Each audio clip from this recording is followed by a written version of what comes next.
समन्त चक्रवालेषु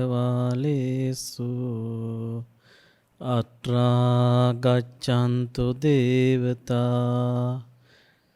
सद्धम्मं मुनिराजस् सुनन्तु सग्गमुक्खदं ධම්ම ශ්‍රවණ කාලෝ අයං බදන්තා ධම්ම ශ්‍රවණ කාලෝ අයං බදන්තා සද්ධම්ම ශ්‍රවණ කාලෝ අයං බදන්තා නමෝ තස් භගවතු අරහතෝ සම්මා සම්බුද්දස්ස නමෝ තස් භගවතු අරහතෝ සම්මා සම්බුද්දස්ස නමෝ තස් භගවතු අරහතෝ සම්මා සම්බුද්දස්ස. ශ්‍රද්ධාවන්ත කාරුණික පින්නතුනි, ප්‍රඥා නාලිකාව ඔස්සේ විකාශනය වෙන මේ උතුම් ධර්මානුශාසනාව ශ්‍රවණය කරන ඔබ උතුම් භාග්‍යවත් බුදුරජාණන් වහන්සේ මම සරණ යමි. උතුම් ධම්ම රත්නයේ සරණ යමි. සංඝ රත්නයේ සරණ යමි. ඒ උතුම් ත්‍රිවිධ රත්නයට මාගේ নমස්කාරය වේවා කියන ප්‍රාර්ථනාව හිතේ ඇති කරගෙන පින්වත් ඔබ මේ උතුම් ධර්මානුශාසනාව ශ්‍රවණය කරන මොහොතේදී උතුම් ධර්මයන් මෙනෙහි කරලා තමන් තුළ හටගන්නා වූ පංච නීවරණ ධර්මතාවයන් යටපත් වෙලා උතුම් ධර්මාවබෝධය ඇති කරගන්නට මේ උතුම් ධර්මානුශාසනාව හේතු වාසනා වේවා කියන ප්‍රාර්ථනාව ඇති කරගන්න. පින්නතුනි, අද මේ උතුම් ධර්මානුශාසනාව සඳහා දායකත්වයේ දරන්නට යෙදෙන්නේ අද දිනේ ජන්මදිනයේ සමරන අංක 49B east tower සංගිලා apartment Colombo 2 පදිංචි මා හොඳින් දන්නා හඳුනන ජේම්ස් සිරානි ජයසූරිය මහත්මිය විසින් මේ උතුම් ධර්ම දේශනාව සඳහා දායකත්වයේ දරන්නට යෙදෙනවා. මේ පින්වත් මහත්මිය ඇතුළු ඒ පවුලේ සියලු දෙනා සිහිපත් කරගෙන මේ රටවාසී ලෝවාසී සියලු දෙනා වෙනුවෙන් මේ උතුම් ධර්මානුශාසනාව සිද්ධ කරන්නට යෙදෙන්නේ. පින්තුනි, පින්වත් ඔබ මේ උතුම් ධර්මයන් මෙනෙහි කරද්දී ජීවිතේ නිවන් අවබෝධය ඇති කර ගැනීම පිණිස පින්නත් ඔබ කුමක් කළ යුතුද කියන කාරණය ඔබ මෙනෙහි කරන්න ඕනේ. පින්නතුනි, නිවන් මගට ගමන් කරන මාර්ගය ඔබේ සිතුවිලි ඔබ උපද්දවා ගන්න ආකාරය අනුකූලව මේ ලෝක තලය තුල බොහෝ දෙනා අකුසලයේ පැත්තට නැඹුරු වෙලා මේ අකුසල ධර්මයන් තුළ හිත පිහිටවාගෙන ඒ අකුසල ධර්මයන් තුළ ඇතුළට කිමිදිලා කිඳා බැහැලගෙන මේ ලෝකයේ තුළ බොහෝ මිනිසුන් අද විනාශයට පත් වෙමින් ගමන් කරනවා. මේ විනාශයට ගමන් කරන මාර්ගය තුළ මේ ලෞකික ලෝකයේ තුළ සැපයයි කියලා හිතාගෙන ඉන්න භූමිය මහා දුක් ගොඩකට හේතුවක්. පින්නතුනි, තේරෙන්නේ නැහැ මේ කය මුල් කරගෙන, මේ සිත මුල් කරගෙන, මේ වචනය මුල් කරගෙන ඔබ කරන්නා වූ මේ අකුසල ධර්මතා හේතු කොටගෙන සසර ගමනේ අතරමං වෙන්නට මාර්ගය ඔබ විසින්ම හදනවා කියලා ඔබට තේරෙන්නේ නැහැ. ඔබට දැනෙන්නේ නැහැ. ඔබ නිකලස් භාවයට පත් වෙන පුද්ගලයෙක් බවට පත්විය යුතුයි. මේ බුද්ධ ශාසනය තුල බුදුරජාණන් වහන්සේ ධර්මයට අනුකූලව ගමන් මගක් පෙන්වුවේ මේ සසර දුකෙන් ගැලවීම පිණිසමයි. ඒ සංසාර චක්‍රයෙන් අත මිදීමට මයි ඔබට මේ මාර්ග දර්ශනය පෙන්වලා තියෙන්නේ. පින්නතුනි මේ තුන් මාර්ගය තුල බුදුරජාණන් වහන්සේ පෙන්වලා දීපු කාරණයක් තමයි තමන්ට නිකලස් භාවයට පත් වෙන්නට නම් තමන් තුල දැනගත යුතු කරුණු ටිකක් තියෙනවා. ඒ කරුණු වලින් එක් කාරණයක් ගත්තොත් ඒ කාරණය තමයි තමන් නිකලස් භාවයට පත් වෙන්නට තමන්ගේ ආයතන පිළිබඳව තමන් දැනගන්න ඕනේ.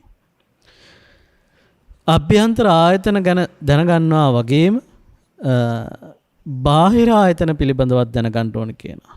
ඒ චක්කු සෝත ගාහන ජීවා කාය මන කියන අභ්‍යන්තර ආයතනය, බාහිර ආයතනය කියන රූප ශබ්ද ගන්ධ රස ස්පර්ශ සිතුවිලි මේ ස්වභාවයන්. ඊට පස්සේ බුදුරජාණන් වහන්සේ දේශනා කරනවා නිකලස් භාවයට පත් වෙන්නට දැනගත යුතු කාරණයක් තියෙනවා නම් ඒ තමයි විඥාන කාය හය පිළිබඳව දැනගන්න කියනවා. විඥාන කාය හය කියනවා චක්කු විඥානේ, සෝත විඥානේ, ගාන විඥානේ, ජීවා විඥානේ, කාය විඥානේ, මනෝ විඥානේ. මේ විඥාන කාය හය ගැන දැනගන්න කියනවා. ඒ වගේම ස්පර්ශ කාය හය ගැන දැනගන්නත් කියනවා. මේ ආයතනයේ මුල් කොටගෙන ඔබ දන්නවා පින්නතුණි ඕන තරම් ඔබ ධර්ම ශ්‍රවණය කරද්දී ඔබ අහලා තියෙන කාරණයක් තමයි චක්කුංච පටිච්ච රූපේච uppajjita චක්කු විඥානං කියන කාරණය. එතකොට මේ ඇසත් හේතු කරගෙන බාහිර තියෙන රූපයත් හේතු කරගෙන මේ චක්කු විඥානයත් ඒක රාශී වීම මුල් කරගෙන තමයි ස්පර්ශය හටගන්නේ. තින්නම් සංගති පස්සෝ කිව්වා. එතකොට මේ තින්නම් සංගති පස්සෝ කියන ආකාරයට මේ සකස් වෙන ස්පර්ශය මෙන්න මේ විදිහට 6 පොළේදීම 6 ආකාරයකට උපදිනවා. පින්නතුනේ මේ ගැනත් ඔබ දැනගන්න කියනවා. ඊළඟට කියනවා වේදනා කාය 6ක් දැනගන්න කියලා. වේදනා කාය 6ක් ගැන සඳහන් කරනවා. මේ වේදනා කාය 6 කියනකොට මේ ඇසේදී උපදින්නා වූ වේදනාව, කනේදී, නාසයේදී, දිවේදී, ශරීරයේදී ආදී වශයෙන් උපදින්නා වූ වේදනා පිළිබඳව දැනගන්න කියනවා. ඊළඟට සඳහන් කරනවා තණ්හාව පිළිබඳව. තණ්හාව පිළිබඳවත් දකින්නට කියනවා. රූප තණ්හා, ශබ්ද තණ්හා, ගන්ධ තණ්හා, රස තණ්හා, පොට්ටබ්බ තණ්හා, ධම්ම තණ්හා. මේ විදිහට මේ ආයතන 6 තුළ උපදින්නා වූ මේ තණ්හා 6 ගැනත්, තණ්හා කාය 6 ගැනත් යම් කෙනෙක් දකිනවා නම් ආන් ඒ කෙනාට තමයි නිකලස් භාවයට පත් වෙන්නට පුළුවන් කියලා කියන්නේ. පින්නතුනේ මේ නිකලස් භාවය ඇති කරගන්නට අපි වෙරවීරිය දැරිය යුත්තේ වෙන කුමක් නිසාවත් නෙවෙයි අපේ ජීවිත මේ කෙලෙස් ධර්ම වලින් පිරලා තියෙන නිසා. අද ලෝකයේ අද සමාජයේ දිහා බලන්නට මේ පුංචි කාරණා ඇති මේ මිනිස්සුන්ට ද්වේෂයෙන් පිරෙන්න. එක පුංචි කාරණයක් ඇති රාගයෙන් පිරෙන්නට.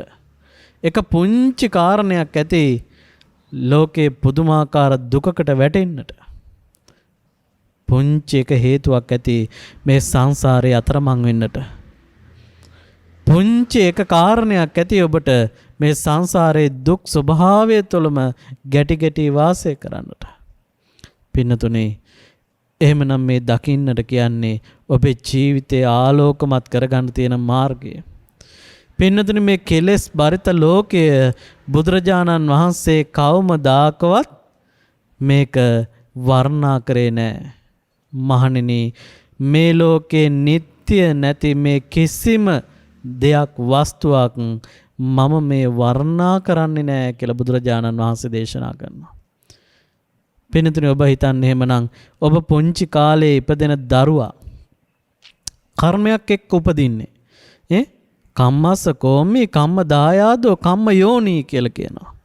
ඒ කර්මයේ දායාද කොටගෙන කර්මය මුල් කොටගෙන තමයි උපතක් ඇති වෙන්නේ. එතකොට මේ කර්මය මුල් කොටගෙන ඔබ ඉපදෙනවා නම් ආන්ගේ ඔබ උපදින තැනදී ඔබට සිද්ධ වෙන කාරණේ තමයි ඔබට කර්මයක් ගෙවන්නට සකස් වෙනවා. එක පැත්තකින් කර්මයක් ගෙව යද්දී අනිත් පැත්තෙන් ඔබ කර්මයක් හදනවා. තව කර්ම හදනවා. තව භවයකට කර්ම හදනවා. ඒ නැවත උපාදානය කරගන්නවා. නැවත භව නිර්මාණය කරනවා. නැවත ජාති ජරා මරණ ව්‍යාධි කියන ස්වභාවයන් වලට ඔබපත් වෙනවා. එහෙනම් මේ පත් වෙන්න මේ යන මාර්ගය තුල පින්නතුනේ ඔබ ශ්‍රේෂ්ඨ කෙනෙක් බවට පත් වෙන්න නම් ඔබ මේ කෙලෙස් ධර්ම ප්‍රහාණය කරන කෙනෙක් බවට පත් වෙන්න නම් ඔබේ ජීවිත මේ දහමින් පෝෂණය කළ යුතුමයි. ධර්මය අවබෝධ කරන තැනට කටයුතු කළ යුතුමයි. පිටුන්තේ ඒක නිසා තමයි බුදුරජාණන් වහන්සේ මේ දේශනා කරලා තියෙන්නේ මේ ධර්මයේ දකින්නෙක් බවට පත් වෙන්න. ඇයි උපතක් සිද්ධ වුණොත් අනිවාර්යයෙන්ම ඒ කෙනාට මරණයක් නියතයි. මේ ලෝකේ උපතක් සිද්ධ වෙච්ච කෙනා තුළ මරණය මේ මොහොතේද තව මොහොතකින්ද අපි දන්නේ නැහැ. එහෙනම් මේ හුස්ම රැල්ලක් ඉහළට අරගෙන පහළට හෙළන මොහොතේදී අපි දන්නේ නැහැ. බත් කටක් අරගෙන අපි ආහාරයට අරගෙන ඒක ගිලලා ඊළඟ කට ගන්නකොට මරණයටපත් වේවිද අපි දන්නේ නැහැ. අඩියක් තියලා අඩියක් ගන්නකොට අපි මරණයටපත් වේවිද දන්නේ නැහැ. පින්නතුනි ඊළඟ තප්පරේදී අපි මරණයටපත් වේද දන්නේ නැහැ. පින්නතුනි ආන් ওই කාරණේ නිසා තමයි බුදුරජාණන් වහන්සේ මේ උපතක් හටගත්ත තැනක් ඇත්නම් එතන මරණයක් තියෙනවාමයි. මේ ලෝකේ කිසිම දෙයක් පවත්වන්න බෑ, නිට්ටිය කොට ගන්න බෑ. මේවා අනිත්‍යමයි කියලා බුදුරජාණන් වහන්සේ දේශනා කළේ. ආන් ඔය කාරණේ මුදුන්පත් කරගත්ත නිසා තමයි මේ ලෝකේ සුබයයි කියලා කිසිම දෙයක් කියන්නේ නැහැ කියලා බුදුහාමුදුරු කිව්වේ. එහෙනම් පින්නතුනි ඔබ පුංචි කාලේ දරුවා ඉපදෙනකොටම ඔබ කරන වැඩේ තමයි අනේ මගේ දරුවා හොඳයි, ලස්සනයි, වටිනවා, සුරතල් කියලා දකිනවා. මේ මගේ දරුවා වටිනා දරුවා කියලා ඔබ බදා ගන්නවා, තුරුල් කර ගන්නවා. මේ වගේ දරුවෙක් අය නැහැ කියලා. එහෙනම් බලන්න දැන් මේ සම්මුති ලෝකයේදී මොකද උනේ? තණ්හාව Tamanට ඇති වුණාර දරුවා කෙරෙහි. එහෙනම් තණ්හාව Tamanට ඒ දරුවා තුළ ඇතිවිච්ච මොහොතේදී ඔබ තුළ ඒ ආස්වාද ජනක සිතුවිලි නිර්මාණය කර අන්න තව නිර්මාණයක් කරගන්නවා මේ උපතක් ඇතිවිච්ච කෙනා හොඳයි කියලා. ඇයි මේ සත්‍යය ඉපදුනේ මේ කර්මයක් ගෙවන්න? එහෙනම් කර්මයක් ගෙවන්න ඉපදිච්ච කෙනා ඔබ හොඳයි කියලා පතනවා කියන්නේ පින්නතුනි ඔබත් ඒ කර්මයටම ගොදුරු වෙච්ච කෙනෙක්. ඒ වගේම ඔබත් ඒ කර්මයට තව තවත් ඉපදියන් කියලා ප්‍රාර්ථනා කරනවා වගේ. පින්නතුනි මේ ඉපදීම කියන එක හරි භයානකයි. බුදුරජාණන් වහන්සේ දේශනා කරනවා එක තැනකදී කෙනෙක් ඔබට සෝතාපන්න ඵලයට පත් කරලා දෙන්නම් කියලා කිව්වොත්, සෝතාපට්ටි ඵලයට ඔබව පත් කරලා දෙන්නම් කියලා කිව්වොත්, කවුරු හරි සෝතාපන්න ඵලයට පත් කරන්නම් කියලා කිව්වට ඒක පත් වෙනවාමයි කියලා අපිට කියන්නට බෑ. මොකද කෙනෙක්ට ධර්මය දෙන්නට පුළුවන්, මේ මාර්ගයේ වැඩුවොත් මේ තැනට යන්න පුළුවන් කියලා. හැබැයි ඒ අවබෝධය ලබා ගන්නට පුළුවන් Tamanට. හැබැයි බුදුරජාණන් වහන්සේ සඳහන් කරලා තියෙනවා එක රජ කෙනෙක් හොරෙක්ව ගෙනල්ලා රාජ්‍යයට උදේට කසපහරවත් 100ක් ගහනවා. ඒ කසපහරවත් 100 ගහලා දවල් වෙනකොට මේ රයිතුමා අහනවා අර මිනිස්සයා තාම ඉන්නවද කියලා අහලා දවල්ටත් කසෙන් කසපහරවත් 100ක් ගහනවා කියනවා. රැයටත් ඉන්නවද බලලා රැයටත් කසපහරවත් 100ක් ගහනවා කියනවා. මේ විදියට අවුරුද්දක් යනකල් කසපහරවල් 100 ඒවා දවසකට 3 පාර ගානේ ගහලා කිව්වොත් එහෙම ඒ ගහපු එකේ ප්‍රතිඵලයෙන් ඔබ සෝතාපට්ටි ඵලයට පැමිණෙනවා කියලා පින්නතුනි භාග්‍යතුන් වහන්සේ දේශනා කරනවා. ආන් ඒ කාරණේම පිළිගන්න මම සෝතාපට්ටි ඵලයට එහෙම හරි ගුටි කාලා එතෙන්ට යනවා කියලා හිතනට ඊට වඩා මේ සංසාර ගමන භයානකයි කියලා කියනවා. පින්නතුනි එහෙමනම් මේ සසර ගමනේ භයානකකම තමයි මේ පෙන්නලා දෙන්නේ. එතකොට මේ නිකලස් භාවයට පත් වෙන්නට මාර්ගය බුදුරජාණන් වහන්සේ දේශනා කරද්දී එක තැනකදී තියෙන ලස්සන දේශනාවක් කිංස කෝපම සූත්‍රය කියලා. මේ සූත්‍රය සඳහන් කරනවා එක භික්ෂුන් වහන්සේ නමක් අලුත පැවිදි භාවයට පත් වෙනවා. නවක පැවිදි භාවයට පත් වෙනවා. නවක පැවිදි භාවයට පත් වෙලා මේ භික්ෂුන් වහන්සේට ඕන වෙනවා ධර්මය අවබෝධ කරගන්නට ධර්මය. මොකද මේ භික්ෂුන් වහන්සේට තාම හරියට විශ්වාසයක් නැහැ මම මේ අහන ධර්මය හරිද කියලා. ආන් ඒ නිසා මේ භික්ෂුන් වහන්සේට ධර්මය හරිද කියලා විශ්වාසයක් හිතේ ඇති නොවන නිසා මේ භික්ෂුන් වහන්සේ මොකද කරන්නේ? භික්ෂුන් වහන්සේලා කීප දෙනෙක් ළඟට මේ ස්වාමින් වහන්සේ වඩිනවා. වැඩම කරලා එක භික්ෂුන් වහන්සේ නමකින් අහනවා, ස්වාමීනි භාග්‍යතුන් වහන්සේ මෙතෙන්දී ඒ භික්ෂුන් වහන්සේ තවත් භික්ෂුවකින් අහනවා, ස්වාමීනි ඔබ වහන්සේ කොහොමද මේ නිකලස් භාවයට පත් උනේ? ඔබ තුළ ඇති වුණා වූ කෙලස් ධර්මයන් කොහොමද ප්‍රහාණය කරේ?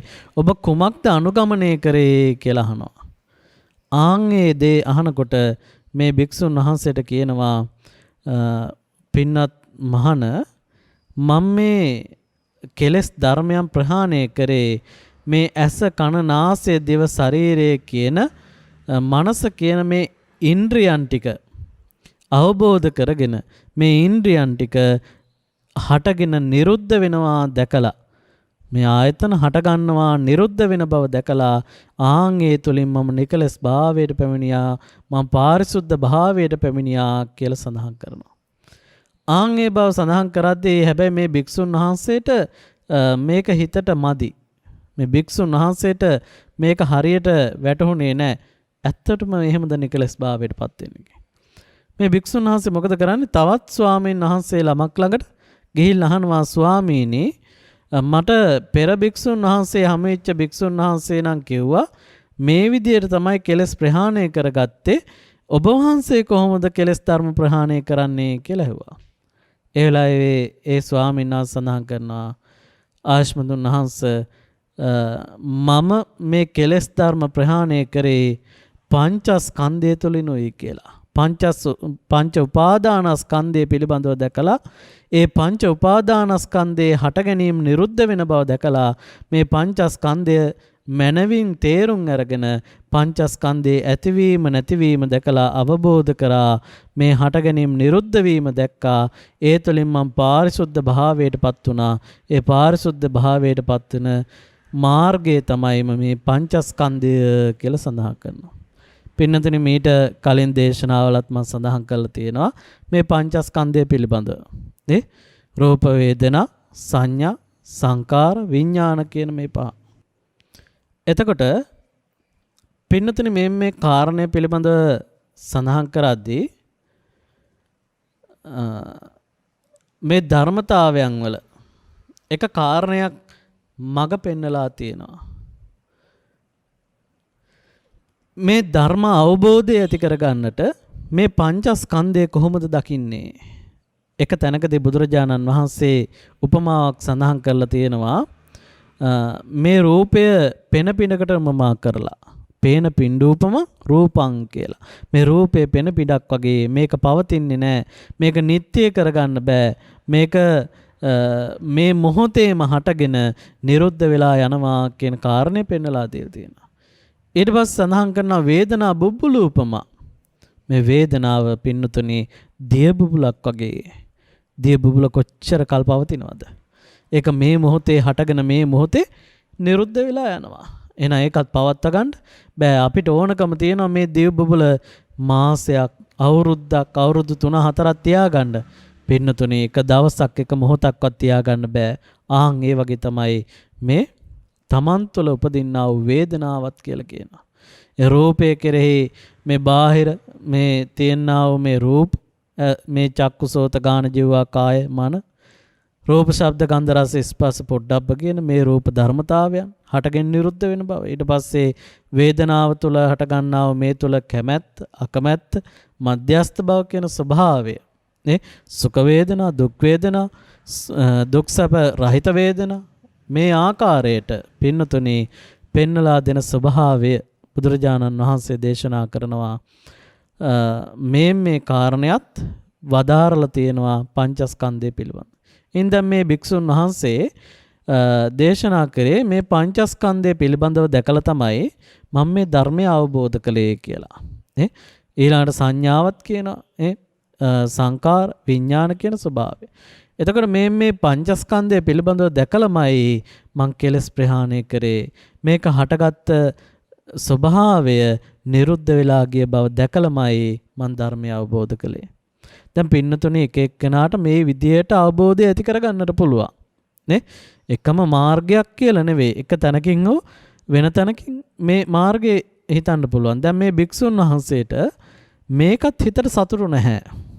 මේ කියපු කාරණයක් භික්ෂුන් වහන්සේට සතුරු නැහැ. ඊළඟ භික්ෂුන් වහන්සේ ළඟට යනවා. තවත් භික්ෂුන් වහන්සේ ළඟ ස්වාමීනි මම නවක පැවිද්දෙක්. මට ඕනේ මේ ධර්මය අවබෝධ කරගන්නට. ඔබ වහන්සේ කොහොමද ඔබ වහන්සේගේ කෙලෙස් ධර්ම ප්‍රහාණය කරේ කියලා අහනවා. ඒ වෙලාවේ සඳහන් කරනවා ආයෂ්මතුන් වහන්සේ ඔබ වහන්සේ මේ ධර්මය දකිනවා නම් දකින්න තියෙන්නේ මම මේ කෙලෙස් ධර්ම ටික ප්‍රහාණය කරගත්තේ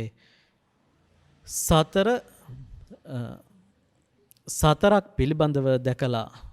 ඒ තමයි මේ සතර මහා භූත ධර්ම කියලා සඳහන් කරනවා. මේ සතර මහා ධාතුන් කියලා.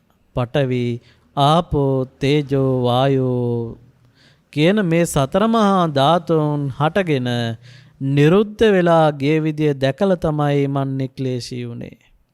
මේ සතර මහා ධාතුන්ගෙන් හටගත්ත දේ මේ මොහොතේම නිරුද්ධ වෙලා යනවා, පවතින්නේ නැහැ. නිස්සත්ත්ව නිජීවෝ ශුන්‍යෝ කියන ස්වභාවය දැකලමයි මම මේ ධර්මය අවබෝධ කරගත්තේ, නික්ලේශී වුනේ, උතුම් පාරිශුද්ධ භාවයට පත් උනේ කියලා කියනවා. අන් ඒ වෙලාවෙත් මේ භික්ෂුන් වහන්සේ මේ ගැනත් කල්පනා කරනවා, විශ්වාසයක් නැහැ. ඒ වෙලාවේ සඳහන් කරනවා ආපහු තවත් භික්ෂුන් වහන්සේ නමක් ළඟට යනවා. ඒ භික්ෂුන් වහන්සේ ළඟට ගිහිල්ලා කියනවා, අහනවා ස්වාමීනි ඔබ වහන්සේ කොහොමද නිකලස් භාවයට පත් උනේ කියලා. ඒ වෙලාවේ සඳහන් කරනවා ආයෂ්මතුන් වහන්සේ මම මේ ලෝකයේ හේතුඵල ධර්මතාවයට අනුකූලව හටගෙන හේතුඵල ධර්මතාවයට අනුකූලව මේක නිරුද්ධ වෙලා ගිය ආකාරය මම දැක්කා. ආන්ගේ නිරුද්ධ භාවයට පත්වෙච්ච ආකාරය දැකලා තමයි මම මේ උතුම් ධර්මය අවබෝධ කළේ කියලා මෙතෙන් සඳහන් කරනවා. එතකොට දැන් මේ භික්ෂුන් වහන්සේට මේකත් හරි ප්‍රශ්නයක්, ගැටලුවක්. ඇයි කුමක් නිසාද? එක එක භික්ෂුන් වහන්සේලා එක එක උත්තර තමයි දුන්නේ. හරි කෝකද කියලා විශ්වාසයක් නැහැ.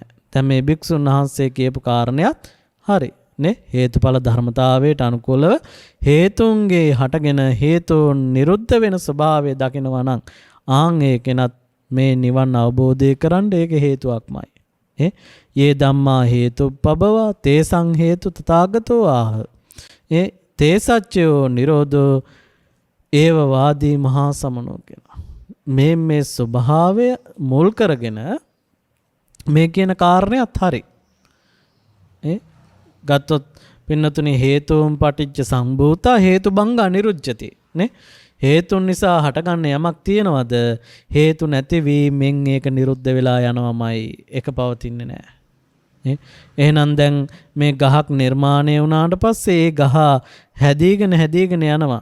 මේ ගහට පොහොර ටික, උලන් ටික, වතුර ටික වැටෙනකොට, හිරු එළිය වැටෙනකොට ඉබේම මේ ගහ හැදෙනවා. හැබැයි හැමදාම මේක පවතින්නේ නැහැ. කාලයක් ඇදීගෙන ගිහිල්ලා අනිත් පැත්තට ප්‍රබත්තයකට යනවා, වයසට යනවා.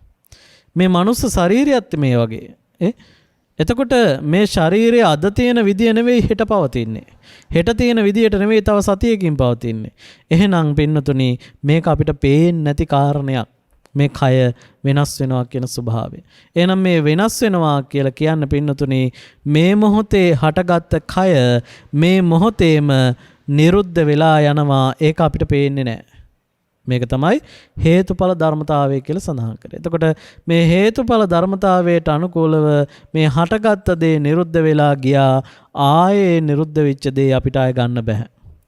උදාහරණයක් විදිහට හිතන්න පින්නතුනේ මේ එක ශබ්දයක් නැගුවොත් මේ ශබ්දය අපිට ආය ගන්න පුළුවන්ද?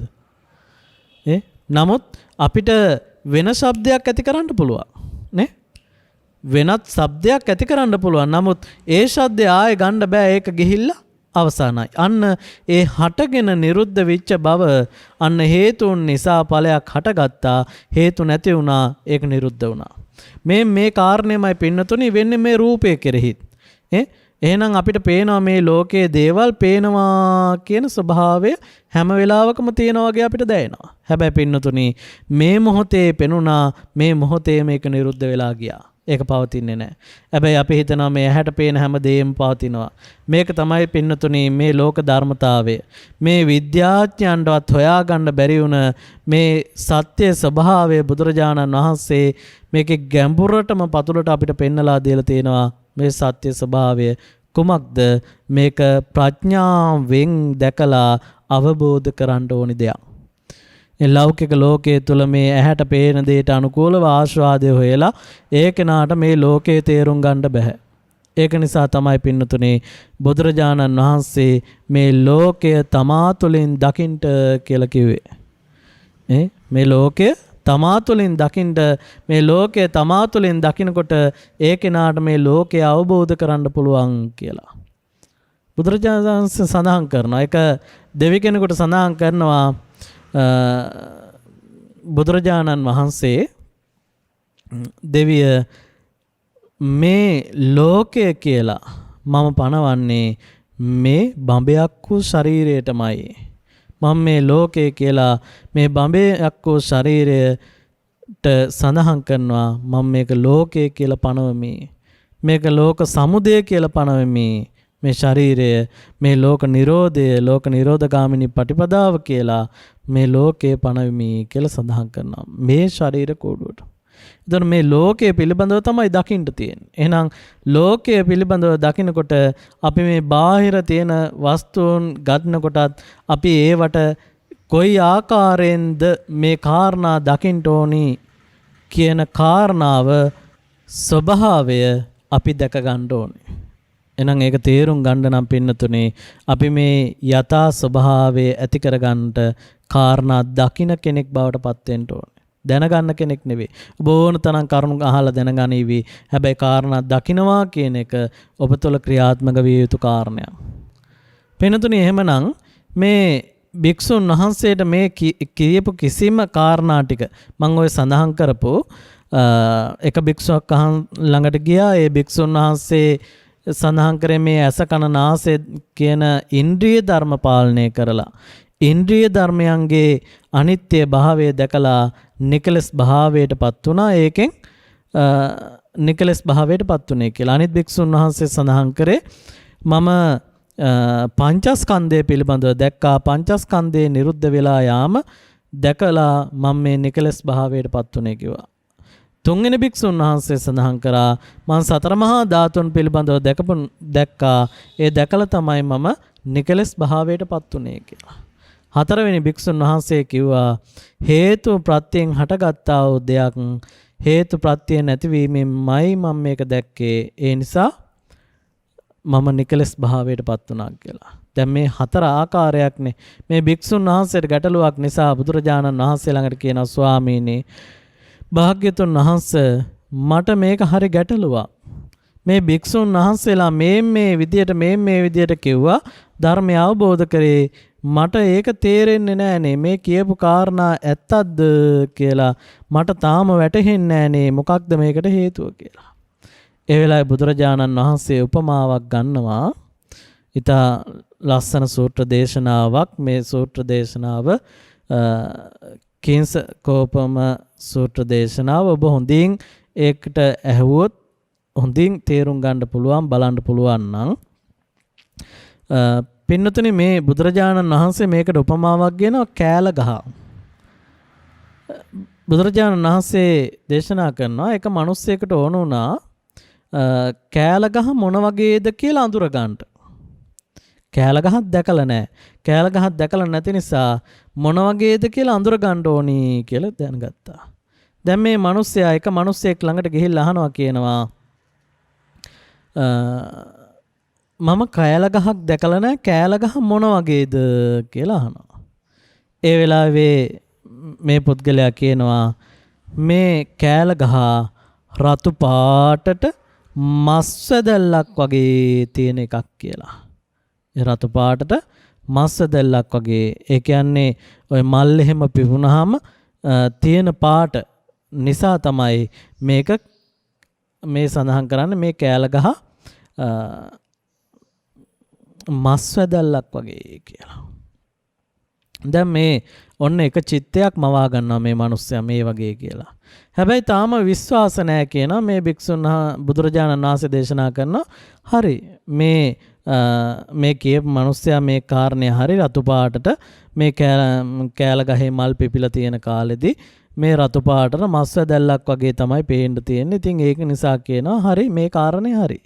නමුත් භාග්‍යවතුන් වහන්සේ දේශනා කරනවා මේ කාරණේ ඒ කෙනාට පැහැදිලි නෑ, තේරුනේ නෑ. ඒ විශ්වාස නෑ මේ කියන කාරණේ. ඒ නිසා මොකද කරන්නේ? තවත් කෙනෙක් ළඟට යනවා. තවත් කෙනෙක් ළඟට ගිහිල්ලා අහනවා ඔබතුමා මේ කෑල ගහ දැකලා තියෙනවද? ඒ කෑල ගහ මොන වගේද කියලා අහනවා. ඒ මිනිස්සයා කියනවා කෑල ගහ නිකන් කළු පාට පිච්චිච්ච ගහක් වගේ දණ්ඩක් වගේ කියලා කියනවා. දැන් අර කෙනා කිව්වා රතු පාටයි කියලා. දැන් මෙයා කියනවා මේ කෑල ගහ කළු පාටයි කළ පාට පිච්චිච්ච දරකඩක් වගේ කියලා. ඇත්ත තමයි. මොකද මේ කෑල ගහේ නිකන් කළු පාට ගතියක් ස්වභාවයක් තියෙනවා. මේ වෛරං ගිහිල්ලා වගේ. ඒක නිසා තමයි මේ සඳහන් කරලා තියෙන්නේ. මේ කාරණයක් බුදුරජාණන් වහන්සේ දේශනා කරනවා මේ කාරණයක් හරි. හැබැයි මේ මිනිස්සයාට තාම විශ්වාස නැහැ මේක කෑල ගහක්මද කියලා. තවත් මිනිස්සෙක් ළඟට ගිහිල්ලා අහනවා ඔබතුමා කෑල ගහක් දැකලා තියෙනවද? කොහොමද කෑල ගහක් තියෙන්නේ කියලා. ඒ වෙලාවේ සඳහන් කරනවා කරල් පිරිලා තියෙන, කරල් පැහිලා තියෙන, ඊට පස්සේ පොතු ගත්තොත් එහෙම පොතු පුපුරලා තියෙන, පොතු ගැලවිලා තියෙන ගහක් තමයි කෑල ගහක් කියලා. දැන් බුදුරජාණන් වහන්සේ දේශනා කරන මේකත් හරි. මේ කෑල ගහේ මේ පොතුත් තියෙනවා, මේ විදියට ගැලවිලා තියෙනවා. මේ විදියට මේ කියන විදියටම කරලුත් තියෙනවා. හැබැයි බුදුරජාණන් වහන්සේ දේශනා කරනවා මේ තුනම හරි ඒක එක්කෙනා දැක්ක විදියයි වෙනස කියලා පහදලා දෙනවා. එහෙනම් මේ වෙනස පිළිබඳව පහදලා දෙනකොට මේ වෙනසේ ස්වභාවය පිළිබඳව පෙන්වලා දෙන්නේ මොකක්ද? බුදුරජාණන් වහන්සේ දේශනා කරනවා ඒ විදියමයි මහණ මේ ධර්මය එක එක්කෙනා කොහෙන් දැක්කත් දැකලා තියෙන එකම කාරණය හරි කියලා. අපි මිනිසුන් ඕකත් ගොඩක් පටල ගන්නවානේ. අර භික්ෂුන් වහන්සේ කියලා දෙන්නේ මේ විදියට, මේ ස්වාමින් වහන්සේ කියලා දෙන්නේ මේ විදියට, අර ස්වාමින් වහන්සේ මේ විදියයි. එතකොට අපි කෝකද වඩන්නේ? කෝකද හරි? අරය කියන එකද හරි? මෙයා කියන එකද හරි? තේරුම් ගන්න ගැටලුවක්. හැබැයි පින්නතුනි ඔය ඕනම පැත්තකින් ගිහිල්ලා මේ ධර්මය හරියට අඳුරගත්තොත් ඒ කෙනාට මේ ධර්මය ප්‍රත්‍යක්ෂ කරන්න පුළුවන්. ඒ ප්‍රත්‍යක්ෂ භාවය ඇති කරගන්න තියෙන මාර්ගයක් පිළිබඳව තමයි මේ හතරක් ගැන සඳහන් කරේ. එතකොට හේතුන් නිසා හටගෙන හේතු නිරුද්ධ වීම තුළින් මේ උපාදානය බිඳලන්නට අපිට පුළුවන්. පින්නතුනි පටිච්ච සම්පාදයේ සඳහන් කරන්නේ ඒකනේ. අවිද්‍යාපච්චය සංකාර, සංකාරපච්චය විඥාන. එහෙනම් එතකොට මේ විඥානය කියන එක පහළ වෙන්නේ විඥානය කියන එක පහළ වීම නිසා තමයි ඔබ තුළ සංකාර ධර්ම හටගන්නේ. නැවත භවයක් නිර්මාණය වෙනකොටම ආය සංකාර ධම්ම සකස් කරනවා. කාය සංකාර, වචී සංකාර, මනෝ සංකාර ආදී වශයෙන් සංකාර ධර්මයන් සකස් කරනවා. පින්නතුනි මේ සංකාර ධර්මයන් සකස් කරන්න ඔබ තුළ කෙලෙස් ධර්මයෙන් බරිත වෙලා ඒ පුද්ගලයා නැවත භවයකට විඥාන නිර්මාණය කරනවා. මේක තමයි. ඒකයි කිව්වේ විඥානපච්චය නාම රූප. එහෙනම් නාම රූප හේතු කොටගෙන තමයි විඥානය පහළ වෙන්නේ. විඥානයකට බෑ නාම විතරක් තියෙන තැනක පහළ වෙන්නට. මේ විඥානයකට බෑ රූප විතරක් තියෙන තැනකට පහළ වෙන්න. එහෙනම් මේ නාම රූප කියන දෙකම හේතු කරගෙන තමයි විඥානයක් බැහැ ගන්නව නම් බැහැගන්නේ.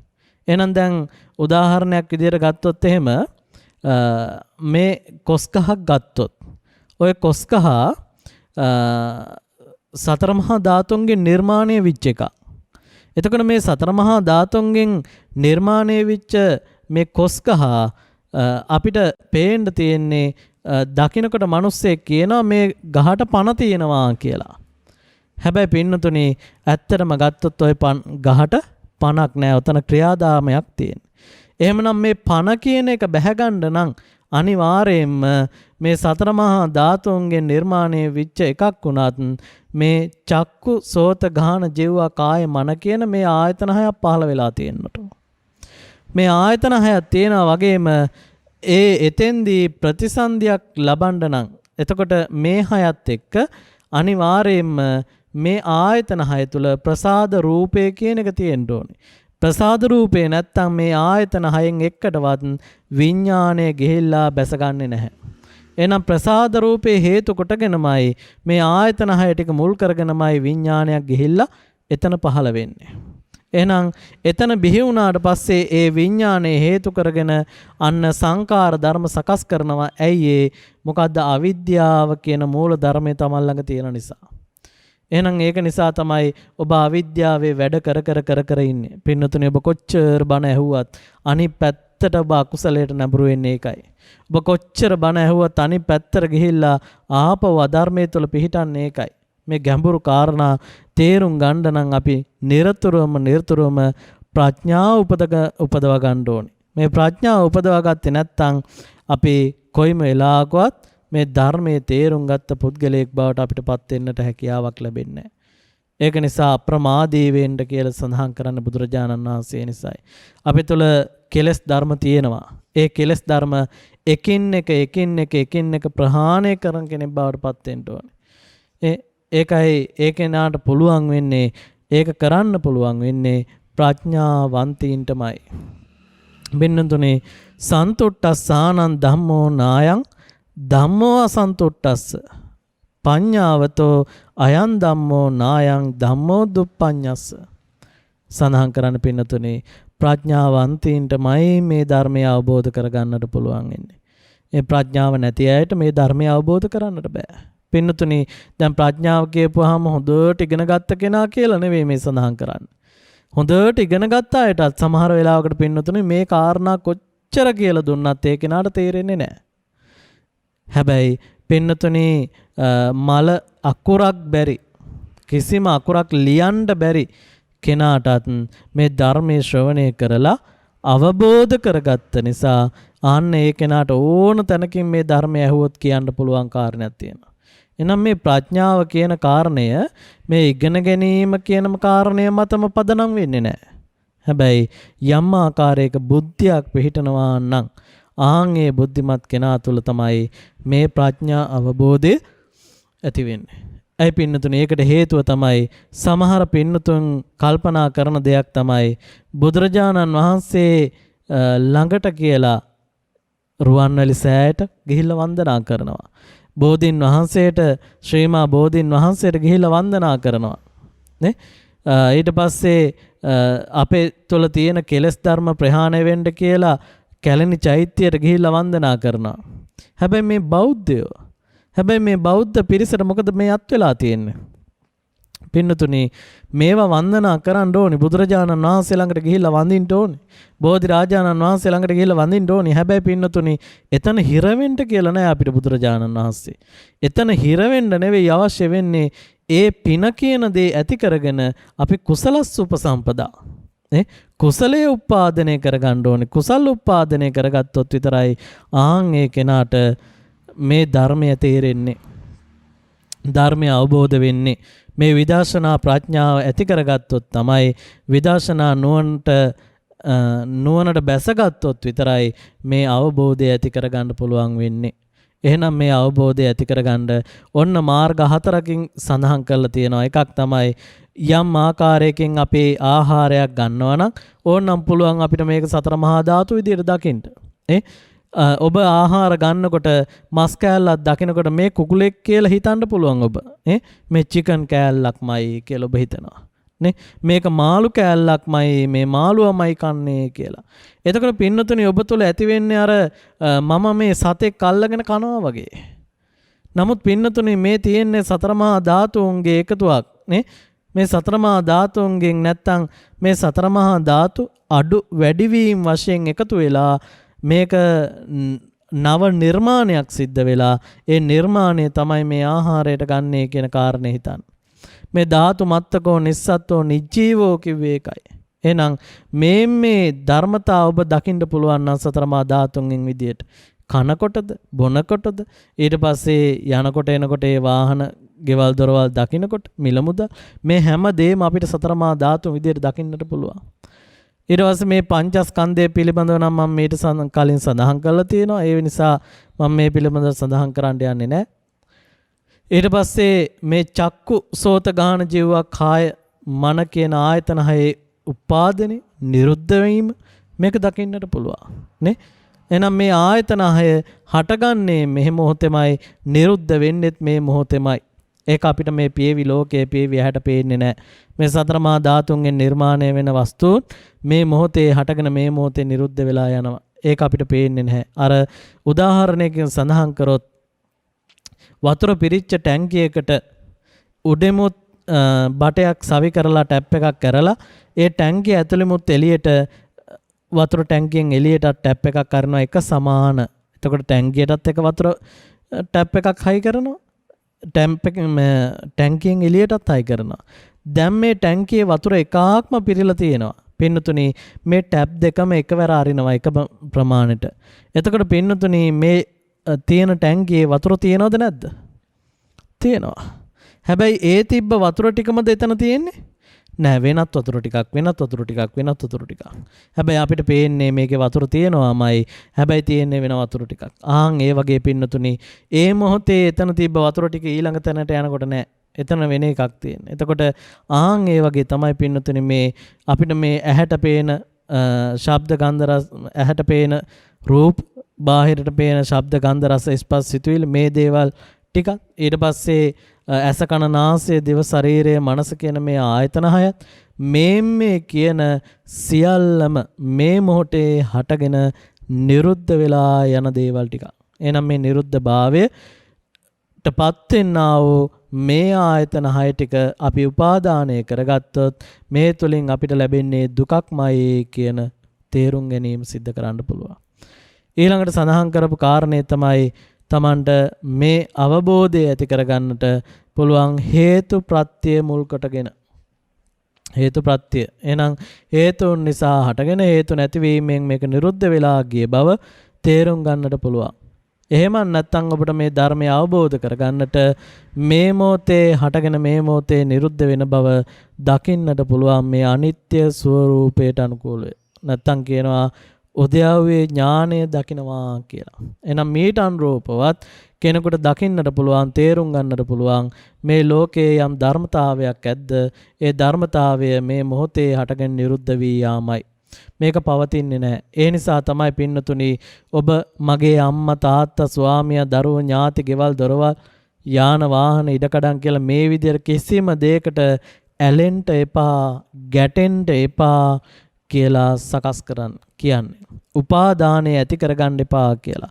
මොකද පින්නතුනි මේ මොහොතේ හටගත්ත දේ මේ මොහොතේම විනාශ වෙලා යනවා. හැබැයි ඒවා අපි උපාදානය කරගත්තොත් සිද්ධ වෙන්නේ ඊළඟ මොහොතේදී ඊළඟ තප්පරේදී තවත් නැවත භවයකට ගමන් කරන්න. ඒ නිසා තමයි පින්නතුනි බුදුරජාණන් වහන්සේ මජ්ක්‍ධිම නිකායේ ධම්මදායාද සූත්‍රය සඳහන් කරන්නේ ධර්මයේ දායාද කොටගෙන වාසය කරන්න සිව්පසය නම් දායාද කොටගෙන වාසය කරන්න එපා. ඇයි? ඔබත් අඳින්නේ ඇඳුම් පැළඳුම්. ඒ ආහාර පාන ගන්නවා. ඉන්න හිටින්න ගෙවල් දොරවල් යාන වාහන ගන්නවා. බෙහෙත් ටික ගන්නවා. හැබැයි ඔබ ওই ටික උපාදානය කරගත්තොත් ඔය වෙනුවෙන් ඔබ කැප වුණොත් ඔබට මේ නිවන දුර වෙනවා. හැබැයි ඔබට පුළුවන් නම් පින්නතුනේ මේ නිවන දකින්නවා කියන කාරණය හිතන්න මෙනෙහි කරන්න අවබෝධ කරගන්න අනිත්‍ය බව දකින්න කෙනෙක් බවට පත් වේ. ඒක නිකම්ම වෙන්නේ නැහැ පින්නතුනි. ඒක තුළ තමන් ප්‍රායෝගික ප්‍රත්‍ය වශයෙන් කටයුතු යොදාගෙන තමන් කාලය වෙන් කරගෙන මේ තුළ හැසිරෙන්නට ඕනේ. නමුත් අපිට මේ කාරණා කියන දේවල් තමයි වැඩ කටයුතු කරනකොට පවා හිතන්න මෙනෙහි කරන්න පුළුවන්. නමුත් පින්නතුනි ඔබ ඒ තුළට උත්සාහ කරන්නේ නැත්තේ ඔබ මේ ආස්වාදය ඔබේ තුලින් පැත්තකට විසිවේවි කියලා. මේ ලෞකික ලෝකයේ තුල ඔබ හිතනවා මේ ආස්වාදය විඳින්න මට බැරි වෙයි. මේ නිසා මම මේ ධර්මයේ පැත්තකට දාලා තියෙනවා ධර්මයේ දකින්නේ නැහැ. නෑ පින්නතුනි Tamande යනකොට එනකොට ඒ තැන් වලට අදාළ විදියට අපි හැසිරෙන්නට ඕනේ. නේ මඟුල් ගෙදරක යනවා නම් ඒ මඟුල් ගෙදර යන විදියට යන්න ඕනේ. මල ගෙදරක යන්නේ නැතුව. හැබැයි පින්නතුනේ අපි නුවණින් දකින්න ඕනේ, සිහිය ඇති කර ගන්න ඕනේ.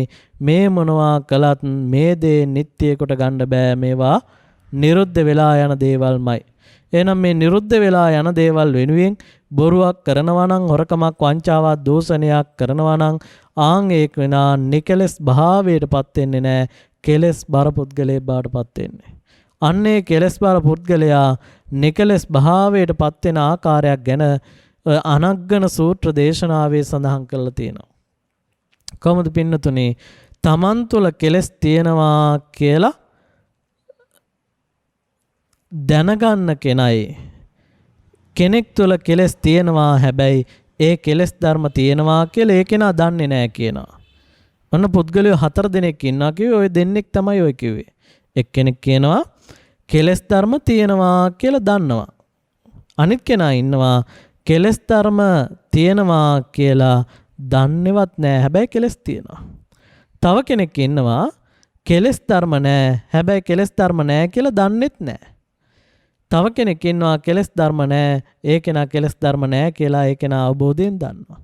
බුදුරජාණන් වහන්සේ දේශනා කරනවා මේ කාරණේදී සාරිපුත්ත මහරහතන් වහන්සේ දේශනා කරනවා ඒකේ කෙලස් ධර්මයන් තියෙනවා කියලා දැනගෙන කෙලස් ධර්ම ප්‍රහාණය කරන්න කටයුතු කරන කෙනා අන්න නිකලස් භාවයට යන්නට හේතු වෙනවා කියලා. හැබැයි කෙලස් තියෙන කෙනා කෙලස් තියෙනවා කියලා දන්නේ නැති කෙනා ඒ බව දකින්න නැතුව අවබෝධයටපත් වෙන්නේ නැහැ. ඒ කෙනා සසරේ අතරමං වෙනවා කියනවා. ඊළඟට සඳහන් කරනවා කෙලස් නැති කෙනා කෙලස් තියෙනවා කියලා දන්නේ නැත්නම් ඒ කෙනා තුළ කොයිම වෙලාවක හරි ආපහු කෙලස් උපදින්න පුළුවන් කියනවා. ඒ කෙනත් මේ සසරේ අතරමං වෙන්න පුළුවන් කියනවා. ඒ වෙලාවේ බුදුරජාන් ඒ නැවත ඒ දේශනේ සඳහන් කරනවා යම් ආකාරයකින් කෙලස් ධර්මයක් ප්‍රහාණය කරලා අවසానයි නැවත හටගන්නේ නැහැ කියලා දන්නවා නම් ආන් ඒ කෙනා සාදු සාදු කියලා බුදුරජාණන් වහන්සේ මේ ඒ කෙනාට ධර්මයේ දකින්නවා කියලා දේශනා කරා. එම් පින්නතුනි මේ කාරණා අපි දකින්න ඕනේ. යේ යටිකුරු කරලා තියෙන දෙයක් උඩුකුරු කරලා පෙන්වුවා වගේ අපි මේ ධර්මයේ දකින්නට ඕනේ. ඊට පස්සේ හිස්ව තිබූ දෙයක් පිරි ඉතිරිලා යන්නාසේ මේ ධර්මයේ කෙරෙහි අපි සිත් අලවාගෙන වාසය කරන්න ඕනේ. ඒ වගේම අපි මේ කෙලස් ධර්මයන් ප්‍රහාණය කරද්දී බුදුරජාණන් වහන්සේ දේශනා කරපු කාරණයක් විදියට අඳුරේ යන කෙනාට පහනක් දැල්වා වගේ මඟ පෙන්වා වගේ අපි මේ ධර්මයේ දකින්න ඕන කියලා. පින්නතුනි ඒ නිසා වීරියවන්ත වෙන්න මේ ධර්මය ගැන මෙනෙහි කරන්න කෙලස් ධර්ම හැම වෙලාවකම ප්‍රහාණය කරන්නට උත්සාහ කරන්න වීරියවන්තව කටයුතු කරන්න ජීවිතයේ අවබෝධය කියන එක මේ දහමින්ම පෝෂණය කරගන්න. මොකද පින්නතුනි ආයේ නැවත භවයක් ලැබලා ඔබට මේ ධර්මය අවබෝධ කරනවා කියන එක සිද්ධ වෙන එක විශ්වාසයක් නැහැ. ඒ නිසා අප්‍රමාදී වෙන්න මේ භවයේදීම උතුම් ධර්මය අවබෝධ කරගෙන මේ ප්‍රපංච ලෝකයෙන් අත මිදිලා මේ උතුම් වූ නිර්වාණ අවබෝධය සාක්ෂාත් කරගෙන මේ සසර දුකෙන් ගැලවෙන්නට මේ සියලු කුසල ධර්මියෝ හේතු වාසනාම වේවා කියන ප්‍රාර්ථනාව ඇති කරගන්න. පින්නතුනි අද මේ උතුම් ධර්මානුශාසනාව සඳහා දායකත්වයේ දරන්නට යෙදුනේ අද දිනේ උපන් දිනයේ සමරන අංක 49B ඒස්ටව සැංගිලා එපාර්ට්මේ කොළඹ 2 පදිංචි ජේම් ශිරානි ජයසූරිය මහත්මිය විසින් මේ උතුම් ධර්ම දේශනාව මේ උතුම් ප්‍රඥා නාලිකා මාධ්‍ය ඔස්සේ ධර්ම ප්‍රචාරය කරන්නට අද දින දායකත්වයේ දරන්නට යෙදුණා. ඒ වගේම විශේෂයෙන් අරමුණු සඳහන් කරනවා සියලු රටවැසියන් හා ලෝවැසියන් වෙනුවෙන් පිදෙන මේ උතුම් ධර්ම දාණයෙන් ජනිත වන්නා වූ මහා කුසලය එතුමියටත් ස්වාම පුරුෂයා වන ආර්.ජේ. විල්සන් මහත්මයා ඇතුළු දූ දරු මුණුබුරු මිනිබිරියන් සෑම දෙනාටමත් මෑණියන් සහ සහෝදර සහෝදරියන් සෑම දෙනා ඇතුළු පවුලේ සියලු දෙනාටම අත්පත් වේවා. නිදුක් නිරෝගී සුවපත් භාවයේ චිරජීවනයේ සැලසේවා. මේ සෑම සියලු දෙනාටම මේ ගෞතම බුද්ධ ශාසනයේදීම උතුම් නිර්වාණ අවබෝධය සාක්ෂාත් කරගන්නට මේ උතුම් කුසල ශක්තිය හේතු වාසනා වේවා කියන ප්‍රාර්ථනාව ඇති කරනවා. ඒ වගේම මීට වසර 7කට පෙර මිය පරලෝ යන්නට යෙදුණු දායකත්ව දරූ පින්වත් මහත්මියගේ පියාණන් වන ජේම් එඩ්වින් ජයසූරිය මහත්මයාටත් බාප්පා වන ජේම් ඩන්කන් ජයසූරිය මහත්මයා ඇතුළු පරලෝසපත් සියලුම ඥාතීත මිත්‍රාතීන්ටත් මේ පින්පෙත් අනුමෝදන් කරමි අනුමෝදන් වෙත්වා භවගාමී ජීවිතයේ සපත් භාවයට පත් වෙලා ඉක්මන් ආත්මිකදී උතුම් නිවනින් සැනසෙත්වා කියන ප්‍රාර්ථනා කරනවා. ඒ වගේම ගෞරවනීය දේශකයාණන් වහන්සේටත් ධර්ම ශ්‍රවණය කර ලෝවාසී රටවාසී සියලුම දෙනාටමත් මේ ප්‍රඥා නාලිකාවේ සේවය කරන ඒ සියලු දෙනාටමත් ප්‍රධාන අනුශාසක ස්වාමින් වහන්සේ ඇතුළු පින්වත් හැම දෙනාටම කාර්ය මණ්ඩල හැම දෙනා ඇතුළු සියලු දෙනාටම උතුම් චතුරාර්ය සත්‍ය ධර්මය අවබෝධ කරගෙන මේ ආත්මයේදී උතුම් නිවනින් සැනසෙන්නට මේ උතුම් ධර්මානුශාසනාව හේතු වාසනා වේවා කියන ප්‍රාර්ථනාව සිද්ධ කරනවා. ආකාසට්ඨා ච බුම්මට්ඨා දේවා නාග මහිද්దికා පුඤ්ඤන්තං අනුමෝදිත්වා චිරං රක්ඛන්තු ශාසනං ආකාසට්ඨා ච බුම්මට්ඨා දේවා නාග මහිද්దికා පුඤ්ඤන්තං අනුමෝදිත්වා චිරං රක්ඛන්තු දේශනං ආකාසට්ඨා ච බුම්මට්ඨා දේවා නාග මහිද්దికා පුඤ්ඤන්තං අනුමෝදිත්වා චිරං රක්ඛන්තු දං සදාති. සියලු දෙනාම නිදුක් වේවා නිරෝගී වේවා සුවපත් වේවා උතුම් වූ නිවනින්ම සැනසෙත්වා. තෙරුවන් සරණයි. රාගක්ඛයෝ නිබ්බානං